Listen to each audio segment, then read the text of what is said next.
Hello to all my story lovers. Welcome back in Story Time channel. I'm Pallavi reading interesting stories for you.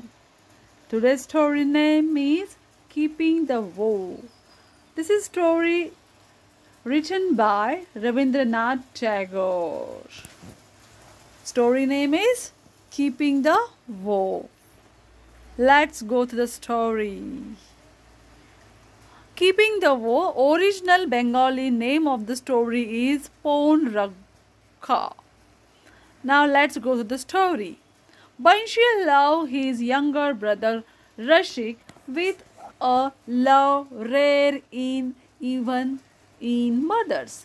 If Rashik was a little late in coming back from school, Banshi left his work and went looking for him. He could not eat without Rashik eating first. The slightest illness of Rashik had Banshi's tears flowing. Rashik was 16 years younger than Banshi and had been brought up entirely by him. Their parents had died when Rashik was a toddler, so had the other siblings. Banshi was a weaver. Weaving was their family trade. The family had once been prosperous, but the Banshi had flooded India with mill-made textiles and outstuds hand-woven textiles. Weavers were suffering from lack of demand, but an affluent household in their locality, Thanagad, provided Banshi with ample orders for his woven stuff. Among the weavers of that locality, the custom was that the bridegroom had to pay a certain promised amount called a pon to get himself a bride. Banshi could have put together the money to pay the pon for a bride of his own, but all his money went in buying fancy clothes for Rashik. He provided small luxuries for his younger brother, cutting down on his own expenses.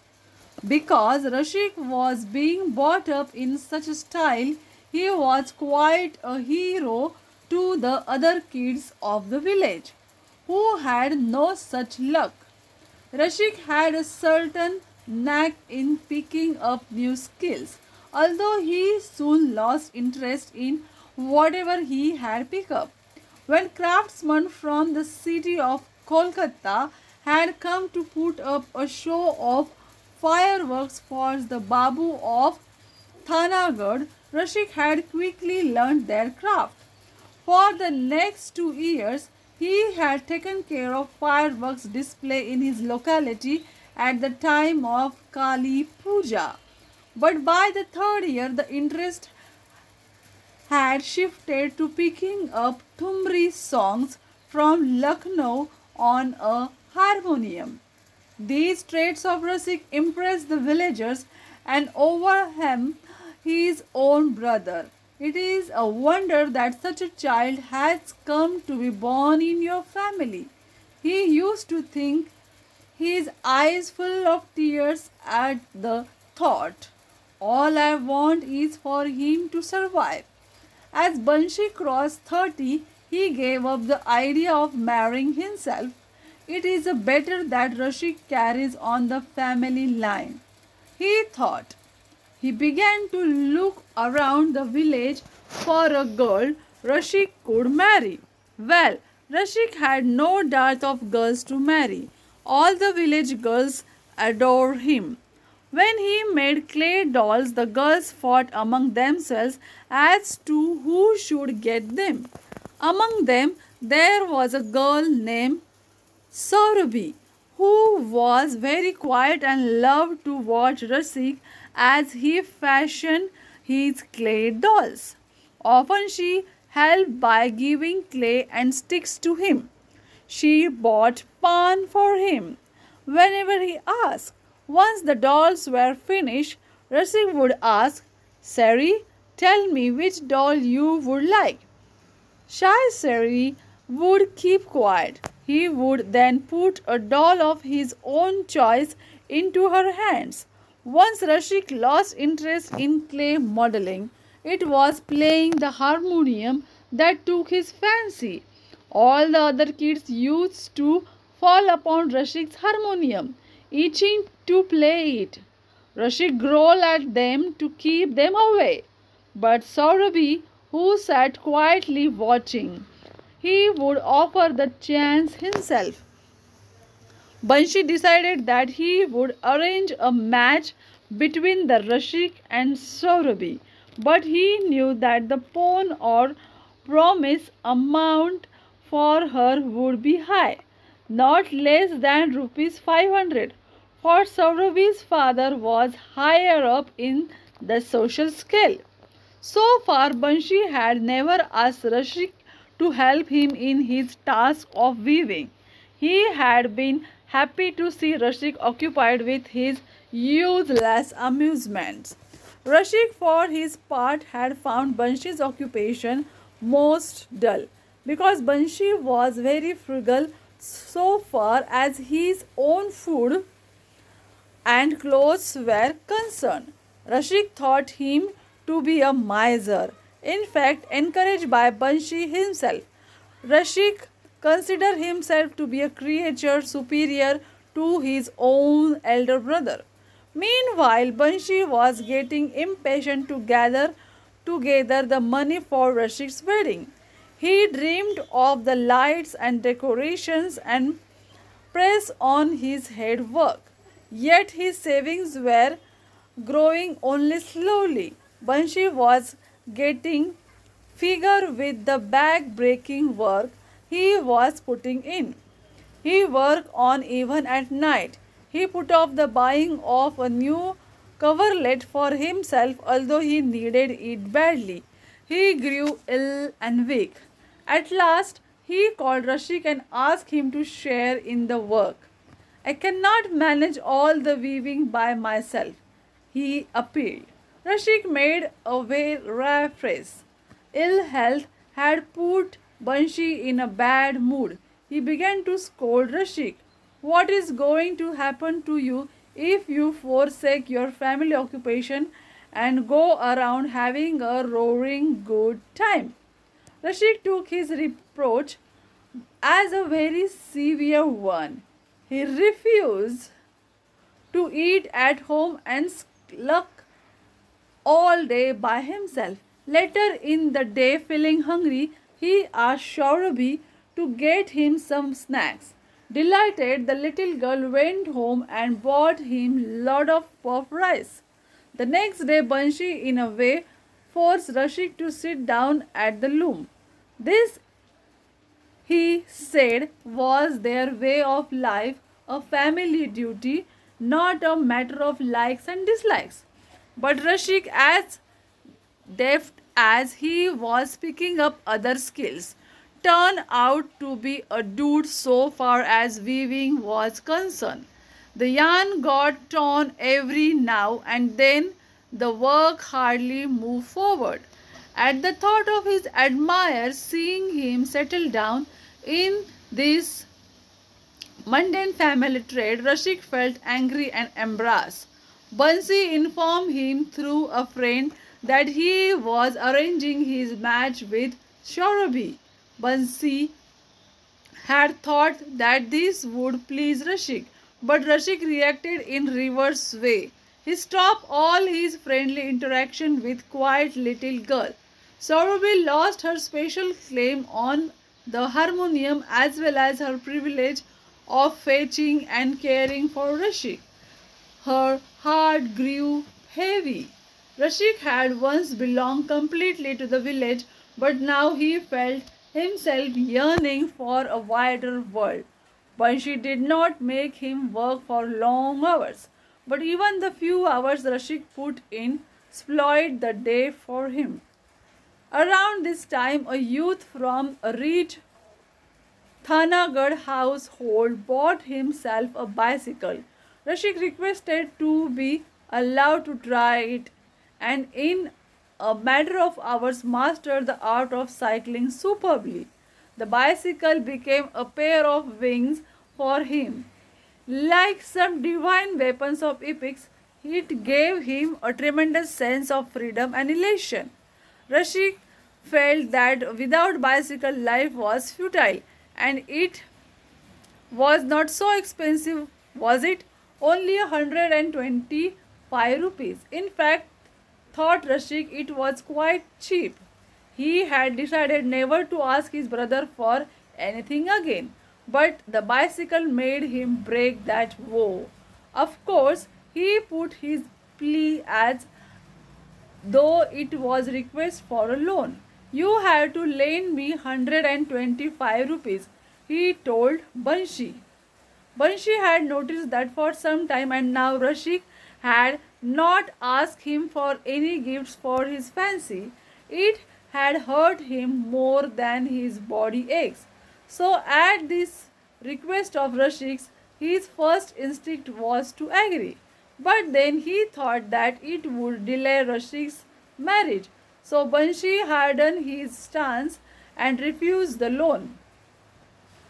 Rashik told his friend that he refused to get married if he did not get his loan. When this news reached Banshi, he remarked that it was unheard of that the bridegroom as well as the bride would have to be paid a promised amount. Rashik revolted openly and stopped working for Banshi. So Banshi started working even harder as if to punish himself. The freedom movement was gathering strength and increasing the demand of hand-woven textiles. Weavers like Banshi received more orders for work. If Rashik had helped out, Banshi could have earned a lot more. But he had no toil on alone beyond the limits of his strength.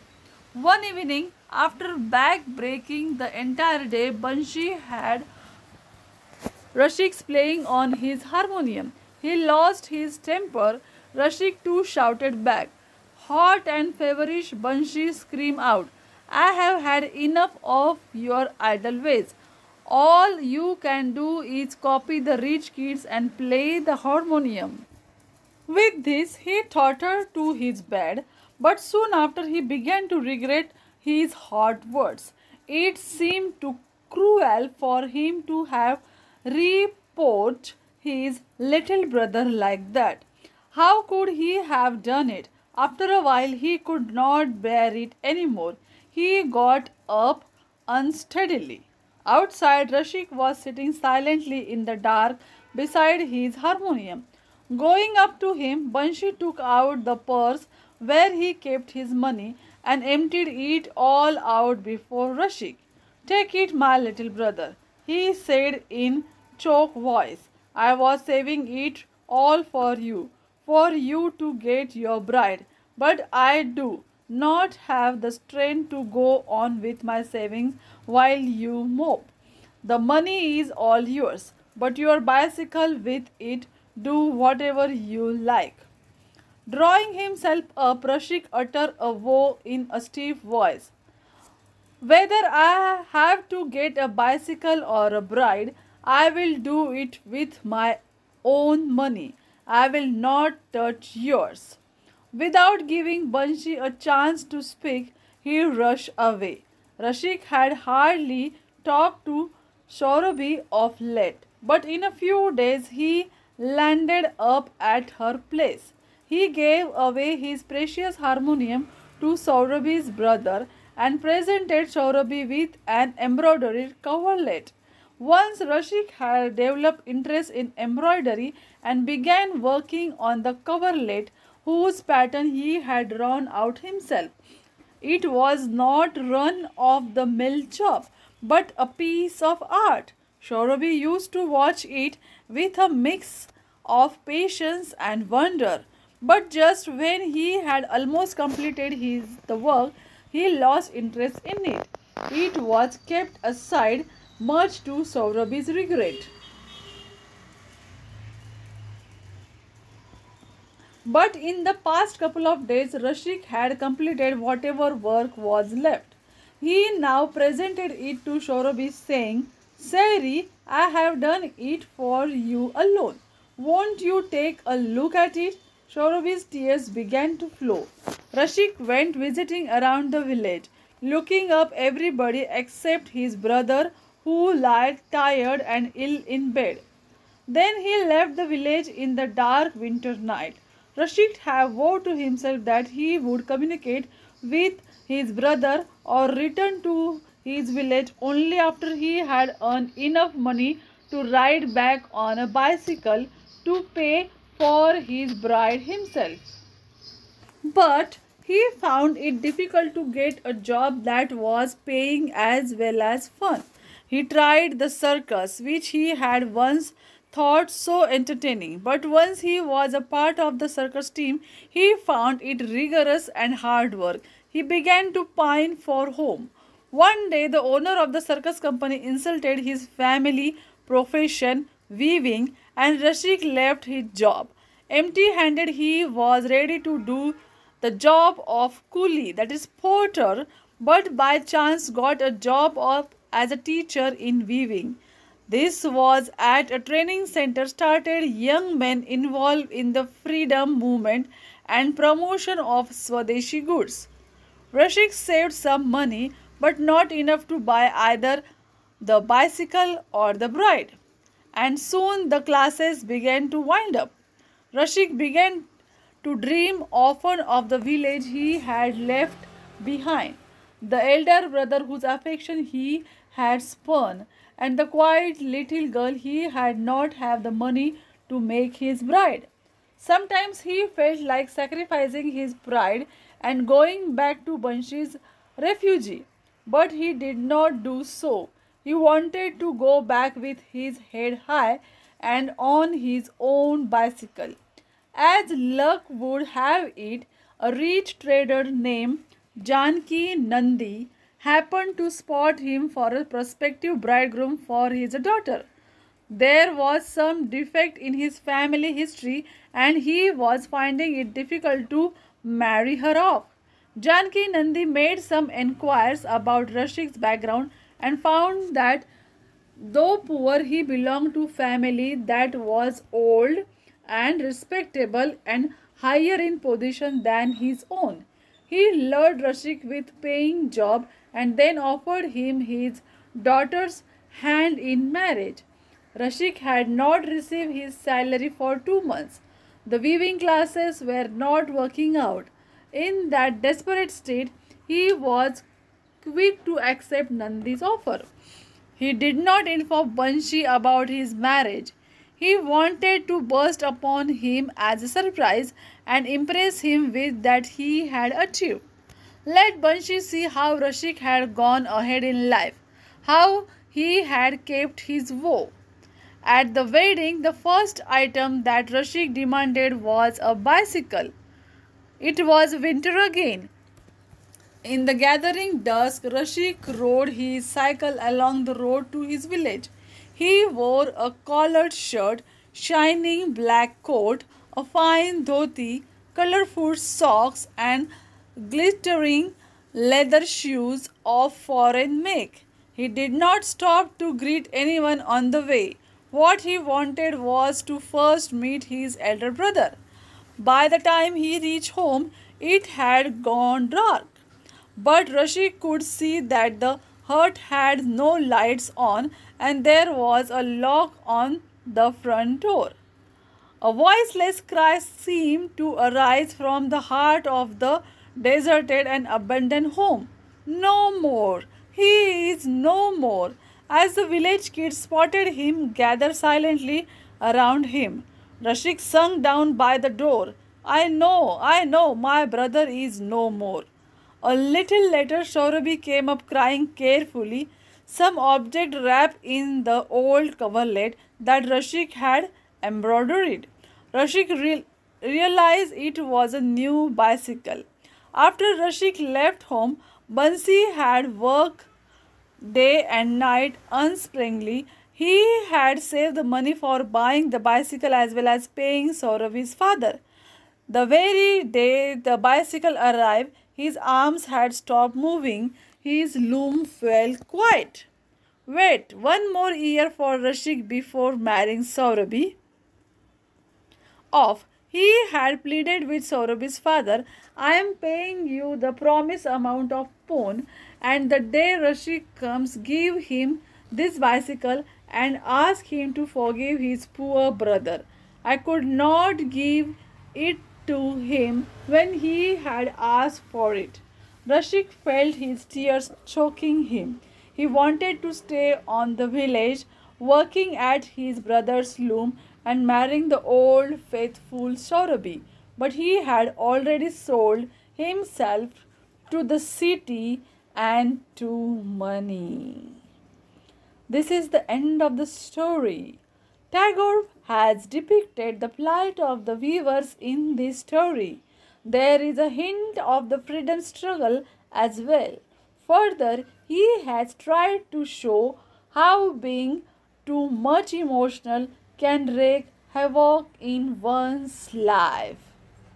Do you like this story? Then comment in the box and subscribe my channel. Bye bye.